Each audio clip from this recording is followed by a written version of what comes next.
Well, school board races are the big draws in parts of the mid-state, including in two of our biggest districts. Cumberland Valley and the West Shore School District. Seth Kaplan joins us live with our top story tonight. Seth?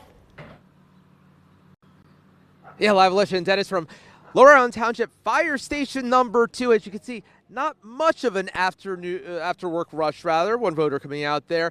We were also here at about 12 noon for what passed anyway today for the midday rush. I voted, as is evidenced here. John Weaver always does. Not everybody votes in every election, I see. No, they don't. Here, right about noon. Being retired, I can vote any time of day now. Yes, those of us that are off can come anytime. And Dolly and John and everyone we talked to outside said all was smooth inside.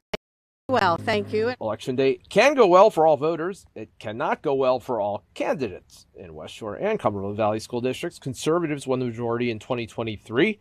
Shaping policies about things like who can use what bathroom, who can compete in which sport, who can check out which books in a library, and whether to accept advice from the Conservative Independent Law Center. In West Shore Region 2, where these folks are voting, Conservative Board President Kelly Brent faces challenger Terry Mickle. In Region 3, more liberal incumbent Brian Geisway facing conservative challenger Sandra Gonzalez. In Cumberland Valley Hampton Township, 2 seats up for election, 3 more liberal candidates against 2 more conservative ones.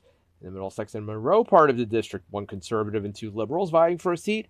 And in Silver Spring, Brian Allen, although a Republican, endorsed by Democrats against the more conservative Joan Herbert and Charissa Naylor.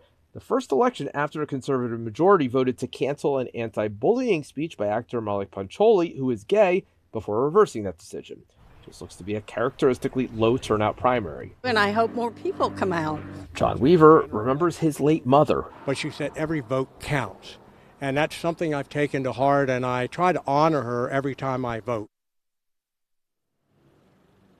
Indeed, delightful voters here in Lower Island Township. Notice, by the way, we used terms like more conservative and more liberal to describe the candidates. That's because party affiliation alone in some of these races doesn't really help you understand who's who, because candidates can cross-file for both party ballots. So we relied, Alicia, on things like who endorsed the candidates, which party endorsed different candidates, as well as how they describe themselves. That makes total sense. Seth, thanks a million.